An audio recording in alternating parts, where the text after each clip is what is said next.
Dans cette vidéo, on va voir comment animer une boule de feu en s'aidant d'un principe ultra important à connaître lorsqu'on réalise des effets spéciaux.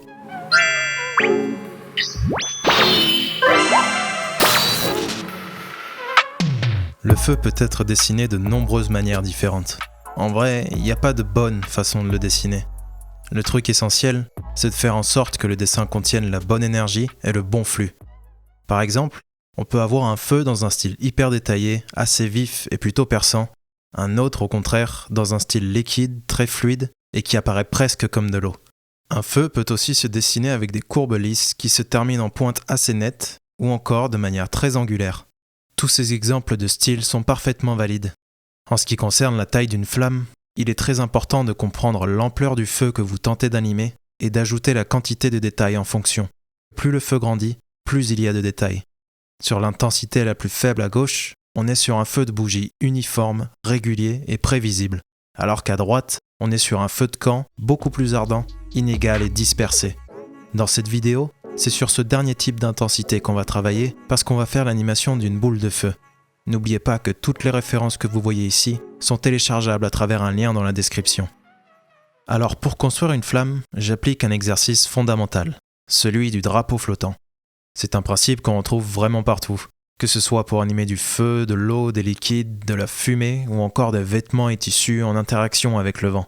Personnellement, j'ai trouvé ça super important de comprendre ce mouvement de vague lorsque j'anime du feu.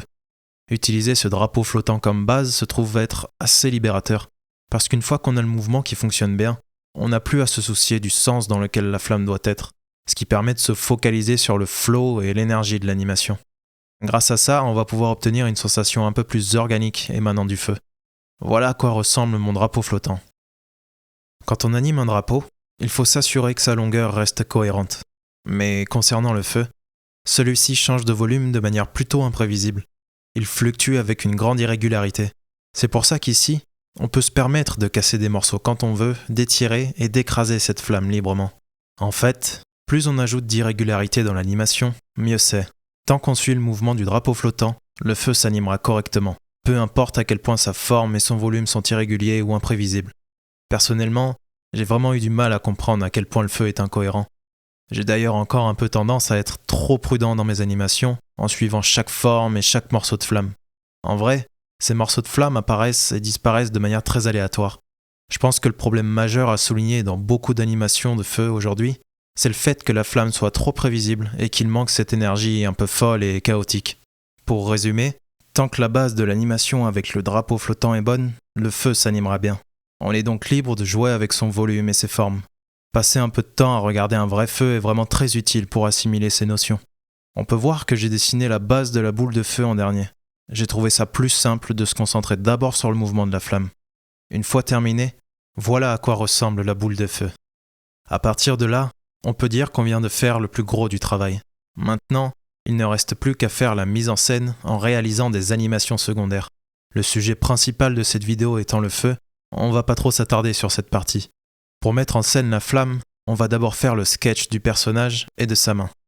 Après avoir nettoyé et tracé au propre les lignes des dessins, on applique différentes valeurs de gris afin de composer correctement contraste et niveau de luminosité. Pour finir, il ne reste plus qu'à faire la colorisation de l'animation. Et voici le résultat.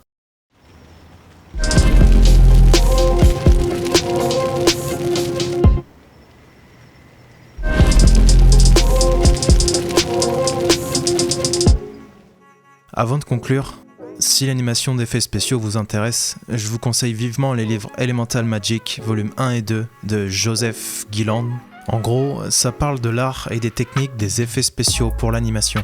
Et c'est écrit par quelqu'un qui a bossé sur des films comme Hercule, Lilo et Stitch, Mulan, Tarzan ou encore Pocahontas et Frères des ours. Rien que ça.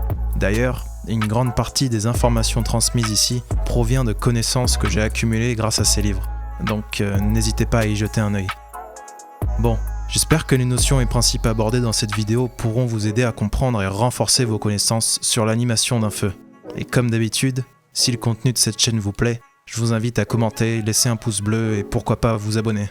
Je vous dis à bientôt et on se voit dans une prochaine vidéo. Salut!